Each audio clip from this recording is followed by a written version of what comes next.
Туркменский Хельсинский фонд по правам человека номер 23. Пожалуйста, вам слово. В Туркменистане полностью отсутствует верховенство права и прозрачность судопроизводства.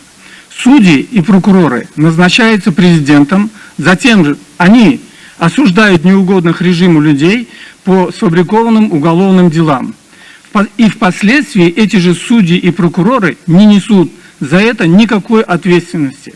Те, кто пытается отстоять свое право за справедливое судебное разбирательство, режим продолжает загонять в тюрьмы. Так произошло с Алабердыевым, Исматулаевой, Душемовым и Халыковым. Так происходит и с людьми компании «Покажите их живыми».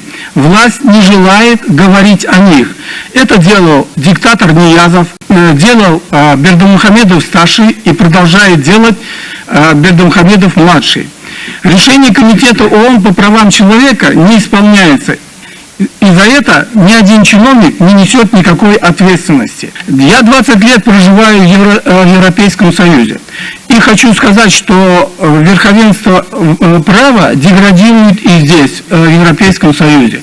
Господин Орбан видит, что туркменских диктаторов принимала Меркель в Берлине, Саркози в Париже, принимают в Брюсселе, Риме, Вене. Так почему бы ему не сделать то же самое и в Европе, здесь, в ЕС, не соблюдать верховенство права?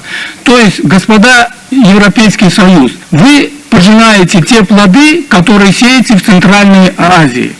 О каком верховенстве права можно говорить, когда сотни миллионов долларов жена бывшего диктатора Ниязова вкладывает в экономику Германии, покупает недвижимость в Берлине. При этом без суда замораживаете активы российских олигархов. Где, как говорится, верховенство права? Если вы применяете какие-то санкции к одним людям, так будьте добры, применяйте и к другим. Не делайте разницу между людьми, которые пособничают диктаторам. В заключение я хочу сказать огромное спасибо Польше за организацию вот этой конференции. И эта, я думаю, конференция должна была быть организована не при помощи Польши, а при помощи Европейского Союза. Спасибо. Thank you very much.